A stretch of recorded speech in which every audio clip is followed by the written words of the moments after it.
Kolkata D family के बारे में आप लोगों ने ज़रूर सुना होगा, जो आज से करीब 17 दिन पहले एक ही परिवार में कुल 3 मर्डर हो जाते हैं।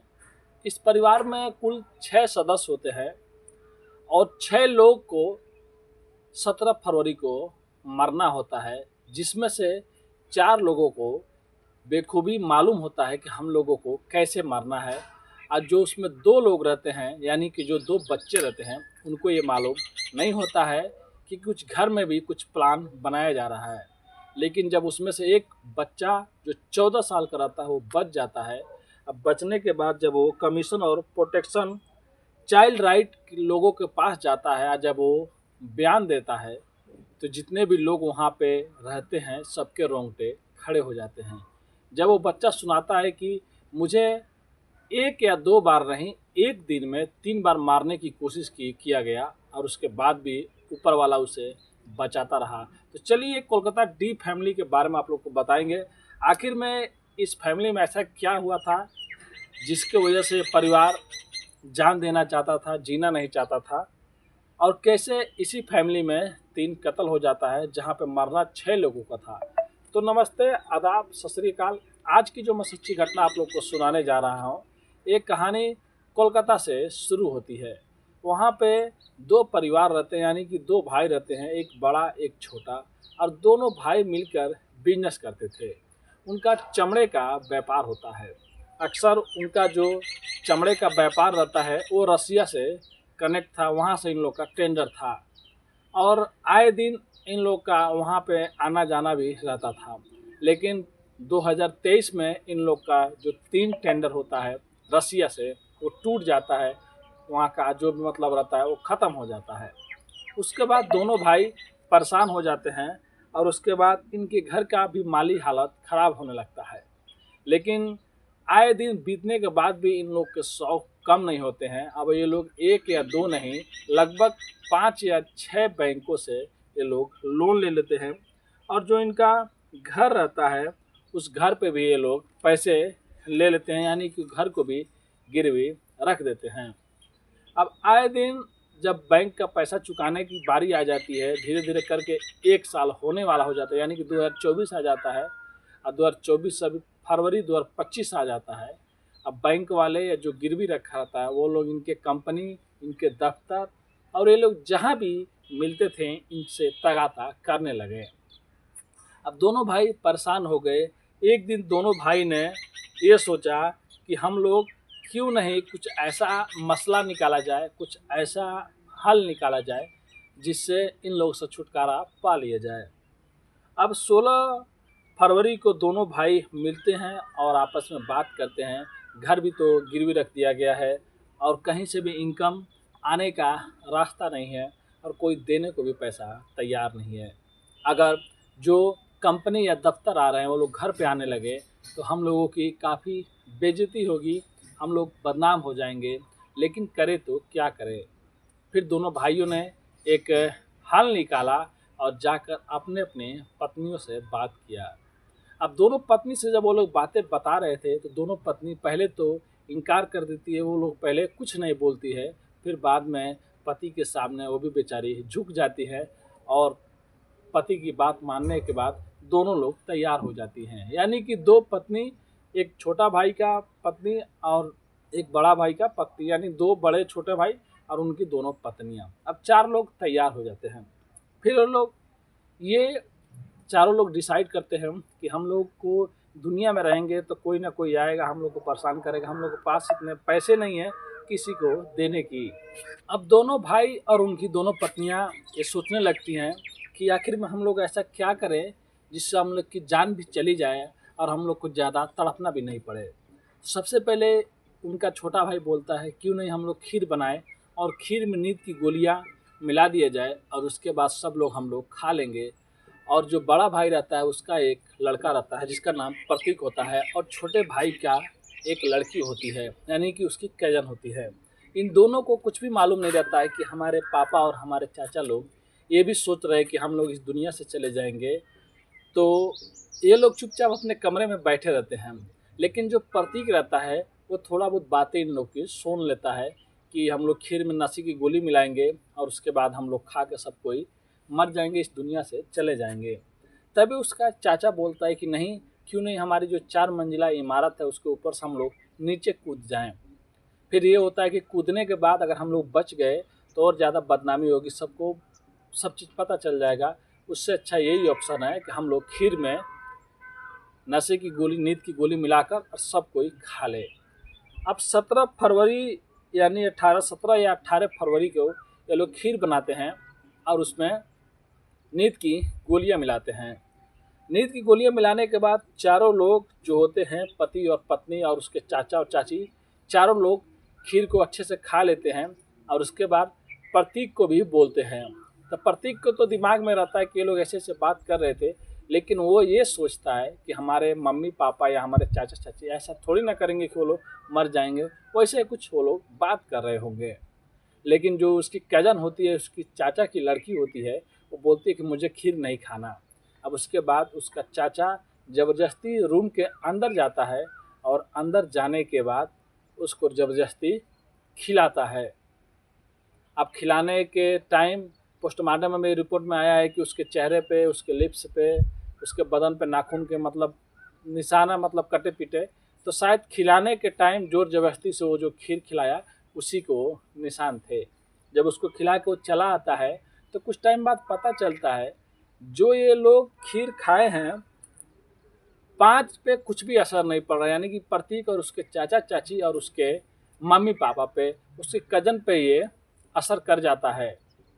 उसके बाद प्रतीक अपने रूम में चला जाता है, बोलता है कि मैं सोने जा रहा हूँ। अब ये लोग ये सोचते हैं शायद प्रतीक के भी ऊपर एक काम कर रहा है।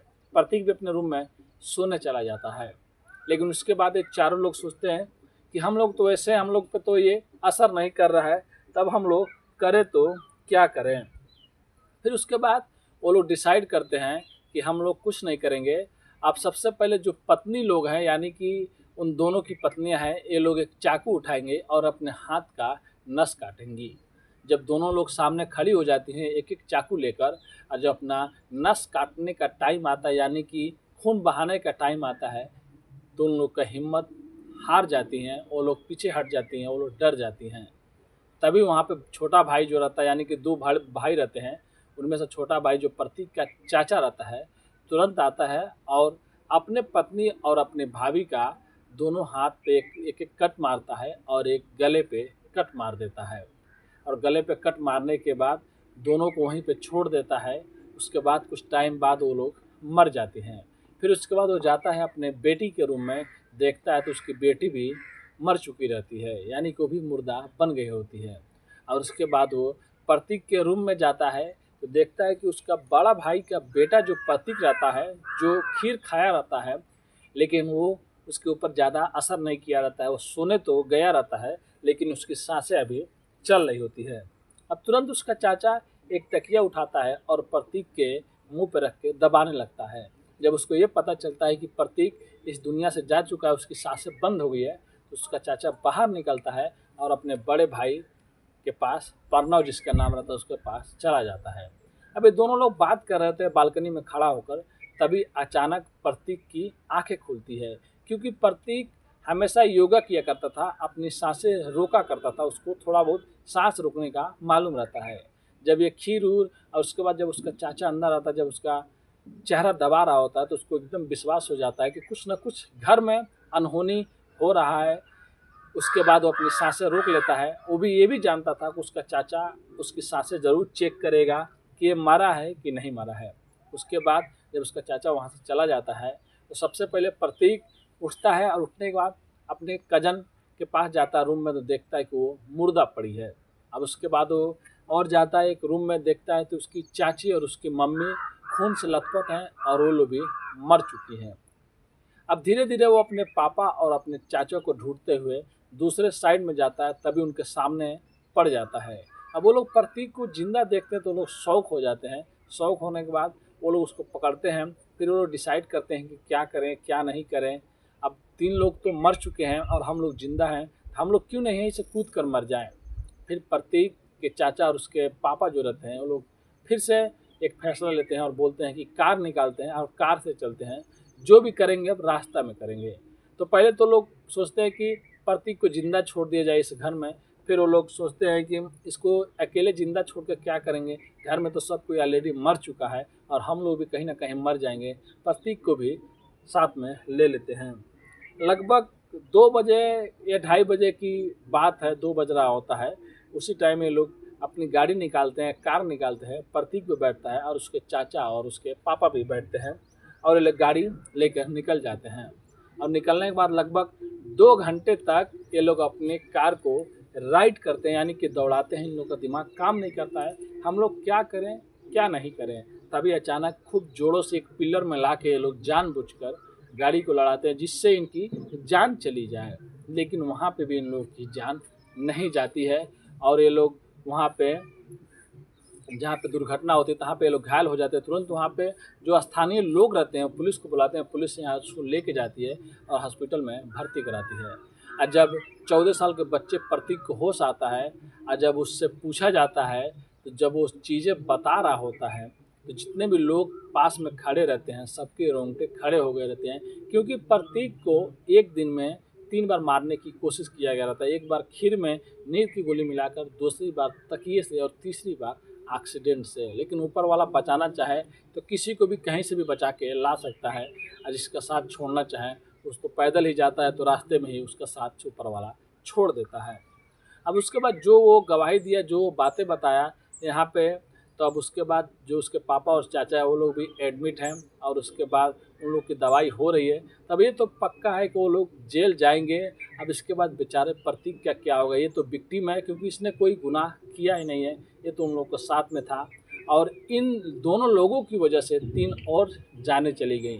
तो क्या एक यही रास्ता है, अगर आपके ऊपर कर्ज हो जाए, आप कोई बिजनेस कर रहे हो, आपका बिजनेस ठप हो जाए, तो बस मर जाना या दुनिया से चले जाना, यही एक बस एक रास्ता। ऐसा नहीं है। मैंने भी लगभग 25 साल की उम्र में बहुत कुछ देखा है। बहुत से मेरे भी गांव में, मेरे भी एरिया में ऐसे लोग थे जिनके पास बहुत पैसे थे, अभी उनके पास कुछ नहीं है रहने का, ना कुछ करने को। अब बहुत लोग ऐसे भी थे जिनके पास बहुत कुछ था, फिर बहुत कुछ खो गया, बिजनेस बंद हो गया, कुछ और प्रॉब्लम आ गई, लेकिन फिर धीरे धीरे वो लोग मेहनत किए, फिर से उन लोग का दोबारा वो चीज़ें वापस आ गई। लेकिन इन्होंने जो चीज़ किया, जो मतलब इन लोग को पैसे की प्रॉब्लम था, घर गिरवी रखा था, शायद ये लोग और मेहनत करते, कोई और रास्ता निकालते। लेकिन जो कीमती जान होता है, जो दौलत से बढ़ के होता है, ये लोगों ने उसको ही सोच लिया कि ऊपर कर देंगे, ऊपर मतलब निछावर कर देंगे और ऐसे ही ख़त्म कर देंगे। लेकिन इन्होंने तो जुर्म किया है, चाहे आप जैसे भी मान लें, और इनकी वजह से 2 पत्नियां और उनकी एक बेटी की जान भी चली गई। तब पुलिस ये सोच रही है कि जो प्रतीक है उसका क्या किया जाए, क्योंकि अभी तक दोनों भाइयों की घर से कोई भी उनको हॉस्पिटल में देखने के लिए या पुलिस से कनेक्ट करने के लिए, मतलब बात करने के लिए कोई भी सामने नहीं आया है। ऐसे में होता है किसी घर में कुछ प्रॉब्लम हो जाए तो हर ना कोई आ जाता है, लेकिन यहाँ पे ना प्रतीक की माँ के घर से कोई आया है, ना उसके चाची के घर से कोई आया है, ना तो उनके पापा और चाचा के घर से कोई आया है। तब पुलिस ये सोच रही है कि शायद कोई सामने आ जाए, और नहीं सामने आएगा तो 14 साल का जो प्रतीक है, अब उसको किसी एनजीओ में या किसी और की चीज़ हवाले किया जाएगा जिससे उसका पालन पोषण हो सके। और जो डॉक्टर लोग हैं वो लोग बता रहे हैं कि प्रतीक बहुत डरा हुआ है, क्योंकि मानसिक रूप से वो जो चीज़ देखा है, जो चीज़ अपने आंखों से देखा है, जो सुना है, उसके ही पापा, उसके चाचा, उसकी माँ और उसकी चाची और उसकी कजन का जान ले लेते हैं और खुद जान देने की कोशिश करते हैं। और कोई नहीं, वो प्रतीक को भी मारना चाहते थे। तब उसकी दिमागी हालत और सब चीज़ आप लोग सोच सकते हैं किस हाल से प्रतीक गुजर रहा होगा। तो मैं ऊपर वाले से यही दुआ करता हूँ कि प्रतीक बहुत जल्द ठीक हो जाए।